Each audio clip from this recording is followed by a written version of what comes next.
tackle the toughest business questions, addressing the most pressing issues our business community faces today. We dive into the core of business growth and strategic development. Whether you're launching a startup, managing a growing business, or refining an established enterprise, we're here to provide you insights that you need. Get ready for candid conversations and practical advice that you can implement today. Stay with us and let's grow your business together.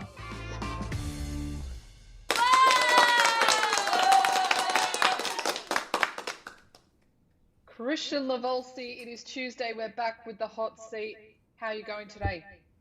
I am well, Simone Lord, and you? Good. We have an eCam video that started. We're live. I feel like we're kicking goals already for this particular week, so that's always a win. But that's not what we're here to talk about today. I really wanted to dive into this topic of your team being on the journey with you. And this is something I really took away from our intensive that we had here in Sydney 2 weeks ago. We worked on the core of people's businesses, going deep into their values, their vision, their mission, all of those kinds of things. And I wanted to really ask you some questions today about what it's all well and good to have that as a business owner, right? But what does it mean to your team? Like, is it important for them to understand that? So I'm going to jump straight into my first question, Kristian, and ask you, how important is it for your team to understand your vision, mission, your values, your strategic plan? Do they need to know? I guess what you're really asking is, the focus of today's questions are really around team alignment. And I think that if you're asking me how important vision and mission and strategic plans are, well, you can't create alignment without them. So ensuring that your team understands the business vision, the mission, and the strategic plan is absolutely vital. And it's vital for some key reasons. And I think this is probably the angle that I want to take today, is to, rather than say, all the reasons around it, it's like, what are actually the vital reasons? Well, obviously, and the most important is alignment and cohesion, right? So when your team, Simone, is well versed in the vision and mission, it will foster a sense of alignment and cohesion across all levels of your organization. Now, let's say that you are a organization of one. It's pretty easy to be aligned to your own vision and mission. But what we've also learnt from our own clients when they first come in, they have no vision, no mission, and no strategic plan. And the reason why they get such incredible results in the first 90 days is because the investment that we put into those people in the first 3 months, and we build them a strategic plan, we build them a roadmap. So even a team of one can have an incredible amount of clarity with a clear vision, a mission, and a strategic plan. Now, you 10x that if you have a team. Because if you have fruit salad brain, as Nicole Quadling would say, one of our clients, amazing, chronic pain expert and chiropractor as well, and a master of all things, pain. You've got to be in a position where you can take that unscrambling and turn it into a fruit platter that makes sense to people, right? And so, that's what it does. So the alignment ensures that every team member is not just performing, Simone, right? And not just performing their task, but also contributing towards that common goal, which is the frustration of most business owners, right? So, it transforms routines, right, into purpose-driven activities. It's kind of how I look at it. Then you've got, a clear understanding of the strategic plan also empowers team members to make decisions that are, let's say, in alignment with the long-term goals of the business. And it also gives people the autonomy. Not only does that level of autonomy speed up the decision-making process, but it also insists on a sense of ownership and accountability among team members. And again, this is the biggest complaint that we get when we speak to business owners when they first come to us, and they're like, my team is just not accountable. No shit. You have no vision, you have no mission, and you have no strategic plan. So you're giving them zero boundaries, which therefore creates zero accountability. Now, if you're hearing this for the first time, then you better jump on a phone call with one of our team, because we could probably 10x your business in a very short period of time. So, and a lot of people will gravitate, Simone, to execution strategies like marketing when they want to grow their business, when they haven't even done this level of work. And this level of work, ladies and gentlemen, is actually really hard, right? Like you actually have to spend lots of time in it, okay? It takes sometimes years to clearly define and articulate a strategic plan that gets your entire team aligned, but then the results are 10, 20, 30, 40, 100x, okay? So I can't put, again, I'm emphasizing the vital things. Another thing that's incredibly important is employees who believe in the vision and mission of a company, right? They see, and then they also see how their work contributes to those goals, are likely to be more valued and more engaged, okay? And this level of engagement is crucial for retention, and especially in a competitive marketplace that we're in now, where talent have choices. And, again, anyone listening to this, your brain should be ticking along. Like, am I doing this? No, I need to call these guys, right? Because this is what we do really, really well. And we often find it really hard to explain. So great question, because it's gotten me thinking about what do we actually do and how do we do it and what do we do for people immediately. So, then you've got things like, effective, resource utilization. That's another reason why you do it. But the one that I'm a big fan of is when a team shares a common understanding of the business objectives, Simone, it is better equipped to handle the challenges and uncertainties. Okay, and this shared vision, it actually acts as a guiding light, because what it does is it keeps the team resilient and focused throughout those tough times. So, and there's lots of examples of this in tech companies in particular, but I'm not going to go into it. We don't have a huge amount of time. But some of the things that I would do, that I always love to give people some actionable steps. Some of the things that you could do immediately is regular communication. So what you can actually do is hold regular meetings to discuss and reinforce the company's vision, mission, and strategic goals. Now, we do this in the form of huddles every day. We do it in the form of a weekly, where it's really an accountability. The weekly is really an accountability call of the preview and review. Preview and review. Then what you can do is you can ensure that every new hire are thoroughly educated about the company's vision as well as the strategic plan from day one. Right? And a lot of people say, I don't want a new hire to know this. Well, then why'd you hire them? This is really interesting, isn't it? Does it come down to a levels of team members of who should know what and when, or is it something you should just share with everyone? Everyone Simone, on the bus, right? It's like owners who don't want to tell people their turnover, right, internally, and don't then they realize that I'm making too much money or think that I'm making money when I'm not. Well, if you tell them what you're doing and they're aligned, then why aren't they trying to achieve your goals for you? And they're like, huh? I'm like, yeah, right? So I guess that then leads me to the last actionable point.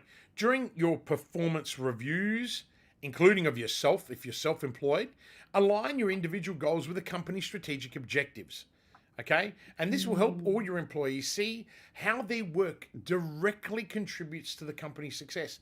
And, look, by actively involving your team in understanding and living your business vision, mission, and strategic plan, you will cultivate a workforce that is not only productive, but also passionately invested in the success of the business, just like you are in our growth school program. You clearly cannot see yourself away from it, because you're you're in charge of the community. You're heavily invested with them. When we go away every quarter, you are there picking people up from the airport if you can. When we're in Sydney, when we're elsewhere, we're getting taxis. But we're making sure that we're all staying in the same locations. You're sitting there catching up, going running and gymming with people in the morning, all the things that I don't do. But you are clearly so heavily invested in it because you understand what we're trying to do. You know, it's not for us. It's not a money play. For us, it's a money play for our clients. It's to create more wealth for them. If they create more meaning, if they have more meaning in their business, and they create more wealth, and they create more freedom, we are doing the same. You know, and so it's a complete byproduct really like of that. Yeah. Okay, so that kind of morphs into my second question of, should you have a career progression pathway for your talent? Now, we refer to staff or employees as talent because that's what we think you should hire in your company. Should there always be a career pathway? Like you just said before, does this, if you're aligned and if you're really following with the vision and mission, does this give you a personal satisfaction to moving up in the company? Or where do you think that kind of aligns from that perspective? Look, what I think and what it should be are two different things in this question, right? I believe it depends on the size of the organization. You know, a 2-person or 3-person team, it is very difficult to create any kind of career progression. However, I've seen it done successfully and been involved in, you know, small allied health practices where there is only 1 to 2 people, and they've built a sustainably excellent business that is totally codependent on them. And then we've gone, okay, they've gone, Kristian, I need to exit because I'm now in my 60s and I'm going to get nothing for it. And I'm like, what do you mean you're going to get nothing for it? Let's put it on the market, right? And they're like, and I've tried that. That hasn't worked. I said, yeah, but you haven't thought it through. I said, let's employ someone now, and that is how we're putting it on the market. Join us, work with us for a year, and the practice is yours at a fee. So it's kind of like, you know, go out and try before you buy. And who doesn't want to practice? You know, and and it's an incredibly easy selling strategy. So if there's any allied health people that are listening, or anyone with a business, like personal trainers, you know, I don't know why when they stop their business, they don't, you know, they give it away, or they just tell their clients to go somewhere else. Sell it to another personal trainer who's got gaps, you know, and don't be greedy because you're going to get nothing for it if you don't sell it. So it's a win-win, right? So back to this point, when you're looking at this, look, there is a certain level of dynamic and motivation that you can create for career progression. Now, you know, obviously we have a very mixed bag of business owners, from, you know, solo entrepreneurs through to people that employ hundreds of people. And, you know, people were saying to me, well, how is it that you manage that? Well, it's like, well, we worked across 98 industries in 19 countries. You know, I'm a specialist of almost all industries that I've come across, at least the 98 that I've been involved in. And there's hundreds more industries out there. So, you know, don't limit yourself. But the reality of it is business is business. That's the speciality, right? The industry is not really relevant. You know, we can always go and find industry experts that know about, you know, medical rebate numbers and high cap systems work. And I mean, I know how all that works anyway because I've been involved in it for so long. But you know, what I'm saying here is you can increase employee motivation and engagement by having career pathways. You can attract and retain really top talent if you offer that. You can enhance employee development, which should be everyone's objective, no matter how big or small your organization is. So less about career pathways, but more about career development, because the more you develop your talent, like, we call it layers of leadership. It's one of those things that we create in all the larger organizations. Every organization I walk into and do an audit on that is sizable, that has more than 20, 30 people in them, we immediately look at our layers of leadership strategy. And it's a strategy. And I'm not going to sit here and divulge our strategy. But the reality of it is it's very simple, very effective, and it's allowed us to grow, you know, a lot of these larger firms 2 times revenue year on year. That doesn't sound fancy like 10x or 100x, but 10x is unrealistic when you're turning over 15 million, right? And 10x is realistic if you don't have an end date, which is 10x mindset. But if you, it's all about a matter of perspective, right? Correct. You know, like there's so much data behind it. Oh, all these bullshit artists out there. I'm going to 10x your business. Fuck off, right? You know, sure, if you've got a fucking $5 company, I can 10x your business with one idea. But the reality of it is, when you're working with people who are proper businesses, 2x is massive. If you can 2x a client in 1 year that's doing $1 million, then you're doing incredibly well as a consultant, right? Like, you know, that to me is in a lot of business unparalleled. Well, we seem to get this now developing year on year on average. 2-time revenue growth, 5-time profit in your, not just profit, but even 5 times cash in the bank. Because you know me, I love cash more. But again, this comes down to this sort of stuff, making sure that if you've got a career progression for people, they will be far more aligned to your needs. Okay. And there'll also be improved succession planning, which is the ultimate reason why we do it. So I remember doing some work for a retail national chain a while ago, and we introduced career pathways for them across all the stores. And it resulted in 40%, Simone, 40% improvement in internal promotions. But you know what really excited me? Was the noticeable boost in employee morale, right? Wow. So the pathways were very clearly mapped out for people. Each role that we were offering had specific training and development programs, and it also enhanced operational efficiencies throughout. Now, I'm not in a position to disclose the client nor the outcomes because they're big and there was a whole bunch of NDAs, but it was a lot of work for a very big outcome, and the outcome was huge. And one of the main reasons why they are powering through at the moment is for that reason, right? They're still continuing to power on. And so, so some of the things that, we did in that process that I think everybody can do, whether you are a business of one or a business of many, is you got to define the clear career levels that you're purporting, right? So you got to outline them. You've got to tie personal development plans directly with the career pathway milestones, ensuring that employees understand how to progress. No point in having something that then no one knows how to utilize. Like, that's just stupid. And I see plenty of that. I see plenty of stupid. That's a nicer way of saying that everyone is stupid, isn't it? That's such a nice way of saying it. I see plenty of stupid. I do. I see plenty of stupid. I'm not, and look, I think when people looked into my businesses 20 years ago, they would have seen plenty of stupid too. But the reality of it is, I see plenty of stupid. So what you got to make sure is that people can understand what you're trying to do. The other one is that you've got to ensure that all your employees actually understand that the career pathways are available to them and how they can advance. Okay. So implementing, I guess, structured career paths not only benefit employees, Simone, but they also bolster the company's capability, right? The capability to manage and anticipate, right? And we all know how much I love the word anticipation, but more importantly, anticipate the changes in the human resource needs. And it's funny because I look at our clients, and even the ones that have got some challenges in high specializations like boilermakers or doctors, right? We are able to recruit on tap, right? And what we do is we actually say no more than we say yes, because we know that the talent is working in other organizations. So we wait for that talent to finally go, you know what?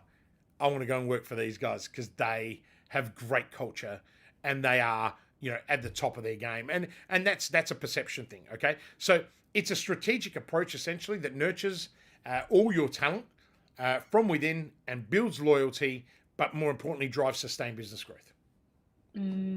Okay, that's really cool. I love that. All right, I've got one more question and we're going to wrap this up. Let's flip the switch. And I want to ask you, what should you do if you recognize that you've got team members that aren't on the journey with you? What if they're not aligned to your vision and mission, or perhaps you've gone through a big pivot or a change? What do you do with those people? All right, here's what not to do. Don't crash the bus, right? I see so many owners who do nothing and they crash the bus, killing everyone, including themselves. The bus is an analogy, by the way, ladies and gentlemen. Jim Collins' analogy, right? The bus is the business. What you really need to do is fire them. Right, seriously, like on a serious note. It's so funny, right? Because we know so many people, and I hear about it in my industries and with friends' businesses, and I've been a part of businesses that just shift people, right? They're trying to move the seats, but they know they really shouldn't be there, but they're just trying to keep everyone happy. Look, and I'll tell you what drives me crazy with a big F on the front. Clients who don't listen to me when it comes to people. And, some of my long-term clients that are big, that have, 30, 40, 50, 60, and you're like sitting there going, okay, guys, that person's not a fit. They're within the 6-month probation. Out. Oh, but I can't do that. I'm like, no, you can. This is the only thing that you've got able to do in your business. The law says that when they tick over that 6-month, you then have to go through a series of red tape. If, ladies and gentlemen, let me tell you something, someone is not the right fit and someone is not aligned, they never will be. Now, remember, alignment isn't having the same values. This is the mistake some people do make. You don't have to have my values. It just so happens that we do, right? But it's like you don't have to have my values, but you have to be aligned with the organizational values, right? That's very different. And if you can't get someone to align with them, it means that they are so far to the left or the right of where you want to be. And that means that person's never going to play by your boundaries, never going to play by your rules. Like, for example, someone who doesn't value time in an organization that is time efficient is going to drive every single other person wrong. Even if that person is the best salesperson in the world, if they're always late, if they're never turning up to meetings, they will disrupt everybody else. Right? I have fired A players on many occasions, much to the disgust of people that I've worked for, as in clients, where I've gotten to make decisions as a chairman of a board or as chief advisor, where I'm just like, you're fired. Like, I love saying that. It's like my favorite thing. I wish I could be on Should I be Apprentice. on The Apprentice? Yeah, I wish I could. Like, Show is you're so fired. good. No, but the reality of it is, people that really they get stuck in that mindset of, oh, this person's got a family to feed, and I feel for them. How can I let them go? What would you say to someone who's sitting in that mindset with their leadership? look, I think the issue is this is not about personal, right? We are talking about situations that I have been in where I retained all my staff during a global financial crisis, and then those people left and burnt me in the process, right? I've been burnt by people that I looked after, and then they have the audacity to say that, oh, well, I didn't do something. And it's like, are you kidding me? I employed you when there was no work and you were too fucking lazy to go out and hustle, right? So don't, and this is not some kind of like vendetta against employees. I personally, I don't even care if employees don't like me, right? Not you guys, right? But I'm saying employees in client companies, because that's not what I'm being there to do. I'm there to, and I'm not a capitalist either. I'm there because what I'm trying to do is to help that organization's key stakeholders get the very best outcomes. And I've never fired a great employee. Okay, I've fired A players who don't align with the organizational structure of an organization because I know the damage and toxicity they will continue to create within that organization. And I've got case studies and bucket loads of them where we have terminated key, very important people in companies, including family members, right? And then those companies have gone on to thrive, right? But sometimes that's why you got to have independent advisors around you. You know, I was having this conversation with one of my best mates where he was like, oh, no, you can't have an independent advisor. You have people that have got skin in the game. And I'm like, no, you're looking at this completely wrong. If you go in with that approach, you're never going to get a level of independence required, right? Well, why, Kristian? Wouldn't you buy into our business so you can be on our board? Why would you want me to do that? Well, you got skin in the game. No, then I can't make really good decisions because then I'm going to develop biases. This is what happens, particularly in family businesses. You know, we're really going to hone in on family businesses in the next 3 to 4 months because with the current market, there's going to be cash pressures. People are going to start fighting, right? So there's only 2 times that you fight, in a marriage or in a business. And money is one of them, right? When you have too much of it and when you don't have enough, right? What happens in your marriage happens in a place of work. Now imagine that then it's a family business. Let's say it's husband and wife. Oh my God, the fucking fireworks that just go off, right? Now, I don't want to particularly put myself into that stakeholder management position, but I got to admit, I miss the drama. I think I was saying this to you guys. Like, we've built a business that everybody wants, right? Like, it's got all the freedom in the world, all the time and money that you can create, and we're helping our clients do it. That's why. But there is a time where I miss the drama. Like, I kind of have to go, okay, shit. Where and why? Because it's got to test my expertise. And I love the negotiation. And that's what this is all about. Like, you got to go in, you got to conduct the one-on-one discussions. You got to reaffirm the company's visions and goals to all the stakeholders. You got to offer the support and resources. I know I'm saying that I go in and just cut the jugular open. That's not the way it happens, right? But you got to go in with that mindset. You got to go in with the mindset that you are on a mission to terminate. And then people show their true colors, and you go, actually, you're fantastic.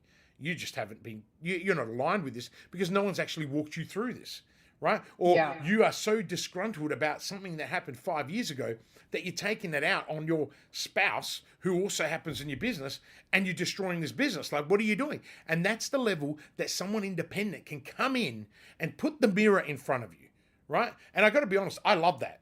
That's one of my favorite jobs to do, to go in. I did it this morning at 8 o'clock after dropping Leo to choir. Someone asked me to go in and have a look at their business for them, someone I know really well. And in the first 3 minutes, I asked 2 questions, and I went, you guys have no alignment on what you're trying to achieve. And these guys are some of the best people I've ever sat around the table with, and their light globe just went on.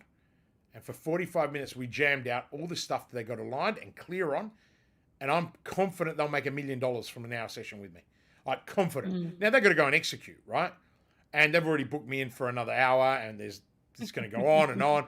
And they're a multi-site organization with incredible people, But because their alignment might be slightly out of whack, doesn't mean they're not aligned in their own values, just their goals and objectives. So you got to set those clear expectations as well as milestones. And I have no doubt these guys are going to kill it because they are fantastic human beings, every single one of them. Right? And I know every single one of them too, so that kind of helps, right?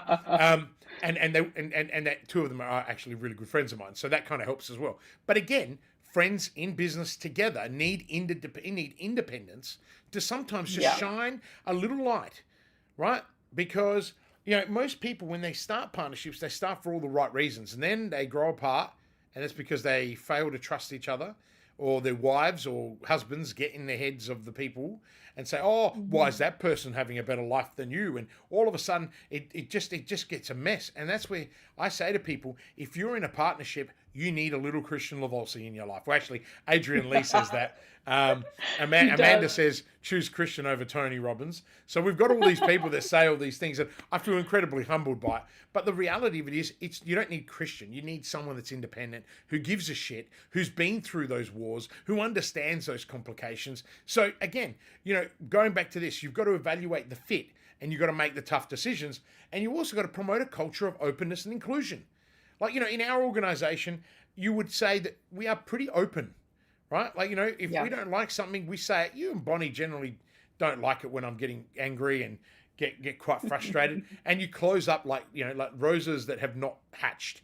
And I look at it and I go, I'm just going to keep going. I know they're turned off, but I'm just going to vent. It's my venting session, and it's all recorded. So, but the reality of it is, you got to understand what people are like. Right? And you got to understand that we all put pressure on ourselves, and everyone has competing priorities, which is going to be something I'm so excited about. I'm writing about it. I'm going to publish it. It's going to be fantastic. All the employees out there, you're probably going to dislike me. All the employees out there, you're going to probably just fall in love with everything I'm writing because it's going to make total sense to you. Someone has to write the frustrations of the universe out in the open table. But the reality of it is, Simone, I think what's really, really key about making the tough decisions is that by proactively addressing misalignment, right? So I call it misalignment, okay? Just people weren't the right fit to start with.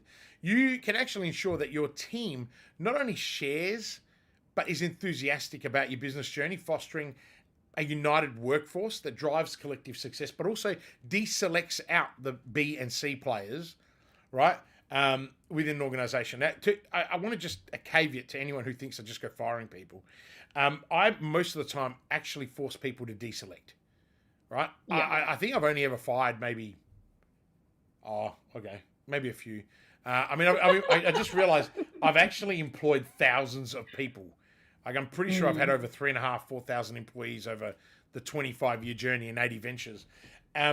But the reality of it is, and maybe I've not fired people directly, but my management team have.